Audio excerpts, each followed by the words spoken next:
just coming to you with the wrap up of 2023 tag, which I've got 23 questions for books that I read in 2023, and then I think that is the last of 2023 for me for this channel, and we're going headlong into 2024, just, you know, a couple of weeks late. Yeah. Okay.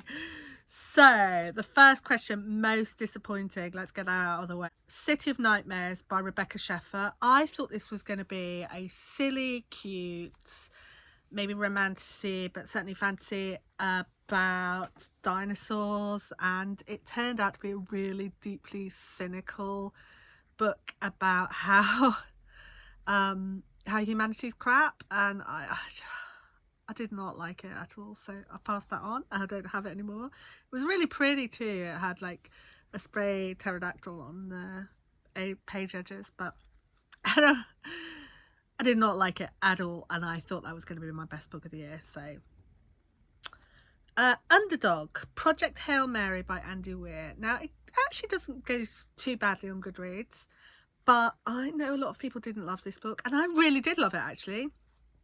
So it's got the twin timeline, sci-fi, clash of cultures, getting to know people when you're coming from different backgrounds and expectations, and found family tropes, and it's just really lovely. It's got this central character who's a teacher and just wants to be surrounded by found family, and he finds himself in the middle of nowhere, going with no memories, trying to work out how to save the world.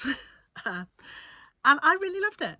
So if you've been on the fence, give it a go. The next question, question 3, is one that I passed on. So it is an overhyped book, and it was Lessons in Chemistry.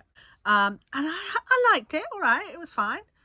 But it wasn't like, it was everywhere at the time, like everywhere I looked I saw people talking about Lessons in Chemistry. I saw it front and centre in bookshop displays. I just saw it everywhere, and it was just like, it was all right. I liked it well enough. I'm never going to reread it. I passed it on. 4, favourite book couples. Devon and Chris plan a from Devon and Chris Plan a Wedding by Chensia C. Higgins, and Adam and Tate from His for Hanukkah by Reese Morrison. Now, Devon and Chris Plan a Wedding is, they are on a reality TV show that if they can convince their families that they are going to marry a complete stranger in 6 weeks, then they get some money, lots of money. And both our protagonists have gone on this show hoping to find someone they can fall in love with, and it's just really, really sweet, and they get on really well, and it's just got a really happy ending, and it's just lovely. And my second one, Adam and Tate from His for Hanukkah. And Adam is a Jew who's feeling invisible in the holiday season, and Tate is not Jewish, not really any religion. And they've both kind of been looking at each other from afar, and then Adam has a complete meltdown and Tate looks after him, and it's got this very dom sub relationship going on, where Tate as a dom is just really, really caring and loving for Adam, who can be a bit bratty, but that's kind of what they both want, and it's just really, really lovely, and completely spicy and kinky. So if that's not your thing, pass on. Favorite main character, and this is another romance. Calder from Sink or Swim by Annabeth Albert. And I love this series about submariners in romance. And Calder has become a submariner because he doesn't want to ever have to be on his own if he doesn't want to. Like, he can be on his own, but he's just looking for a whole family rather than like a couple. And he ends up in this ridiculous situation where he ends up stuck in a skiing lodge with a effectively single parent and the 2 girls, and it all balloons from there. But I just found Calder so utterly relatable as a character in a way that I don't like. I found characters relatable before, but in a specific way, I just felt like he spoke to me really well. Okay, surprising book. Now, the thing that's really surprised me about this year is how much romance I've read and how much I've got into romance. And I think it's just like, I never like any books where heteronormativity is assumed. Like, I don't mind if everyone's straight, so long as they don't necessarily assume that everyone's straight.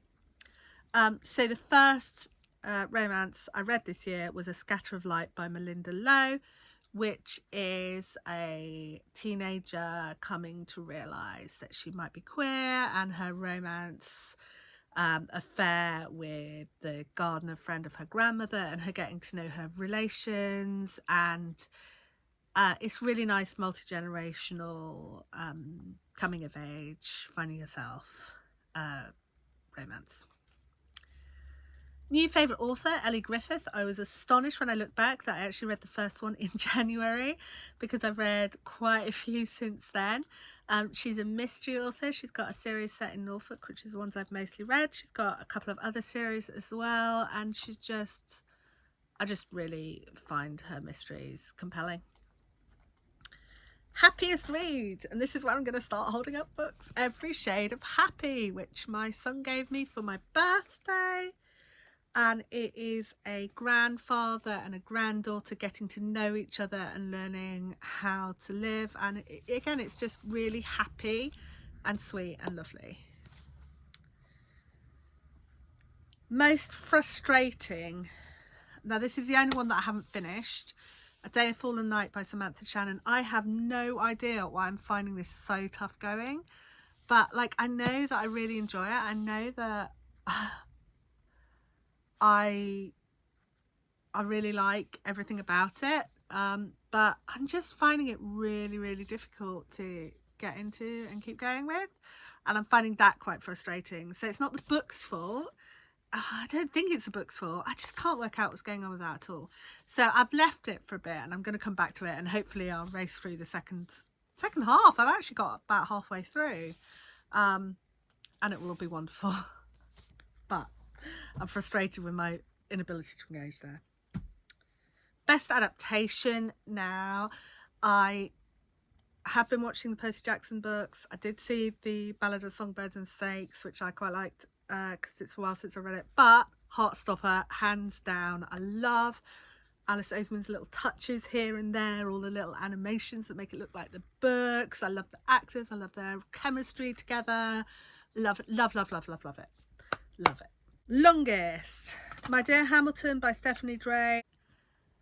This was a biography of Eliza Hamilton, and it was quite fun, and I was given it years ago, and I don't know where my copy is now, so I'm really glad I actually read it, because, you know, I liked it. Shortest book, Eaton's Cord by Shira Glassman. This is a pure erotica. It's a hilarious erotica about a triad of fairies granting wishes. So it's basically an erotica version of The Gifts of the Magi by O. Henry. Okay, the favourite cover. I've read a lot of books with great covers, but I really love The Things We Do to Our Friends, which is a contemporary dark academia with someone who's got a dark past, and then like a lot of academia, she's kind of poorer, and she gets involved in these rich people's lives who know what she's done, and they want her to do it again, basically. But the thing I really love about it is I have an amelanistic corn snake, and the amelanistic corn snake on the cover is just gorgeous. Okay, I won't be comparing, because she's quite shy, she doesn't like to be handled a lot, but I really love the colours, the bright yellow, and the snake. She's just beautiful.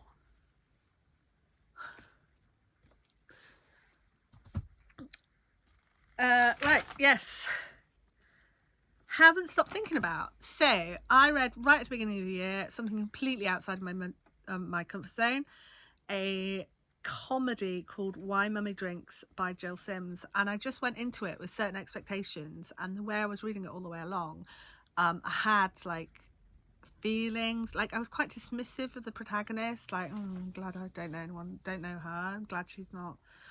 And then I was just like, it all fell together at the end, and I was like, oh my preconceptions were wrong. I'm judging it by the cover. I'm judging it, and I should be more open-minded, and that's just kept coming back to me over the years. So yeah, I don't think it's meant to be a very thinky book, but I found it very thinky. Okay, cringiest, Wicker Man by Robin Hardy and Anthony Shaffer. Again, this is one that I don't have to hand, but I do have a physical copy somewhere, I think. Again, it was a present, and it's just this weird cultic sex, and the very prurient, prudish policemen were just like cringy. But I'm glad I read it. So, unpopular, and I went for not my lowest rated, because that's a question later on, but I went for one that's got a low rating, and I've actually lent it to a friend because I loved it so much. A Million to One. This is a heist book on the Titanic, and I found myself forgetting that the Titanic's going to sink and really rooting for them to get their heist. They've got brilliant backstories. It's an all-female squad who kind of met each other by accident because they're all living in the same boarding house or near the same boarding house, but also have kind of been put together as a team by the mastermind. And they've got these great intricate backstories as to why they're there, and I really found myself rooting for them, and then going, oh wait, the ship's gonna sink, isn't it? And just getting really sucked into the moment, and I just loved it. It was lots of fun. Okay, now to 2 questions about ratings on Goodreads. The highest rated book on Goodreads, which I read last year, was Spy X Family 2. I don't know why Spy X Family 2 has higher than Spy X Family 1, which I also read, but it does. And this is a really lovely family about an assassin, a spy, and a mind reader who fall into a family together. They have to pretend they've always been a family, and the child, the mind reader, has to go to school, this fancy school, and they're trying to infiltrate the school. And it's just really lovely the way the 3 of them become a family unit, and how much love there is between them from quite early on, even though it's meant to be like a manufactured, not really real family.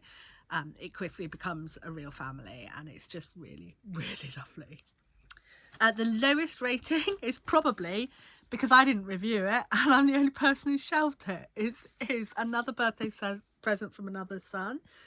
Hidden Histories, A Spotter's Guide to the British Landscape. And this is how you can tell the history by looking at the ground. And I read it when I was stuck inside with COVID and in the summer, and I just felt like I was getting to go places and see things, and it's got suggested walks and places you can go, and it's just a really good choice. I really loved it, and yeah, I think it's a hidden treasure. Quotes. Now, I've been thinking, and I can't remember any quotes. And I know that I go through books and I'm like, oh, that's nice, I should remember that.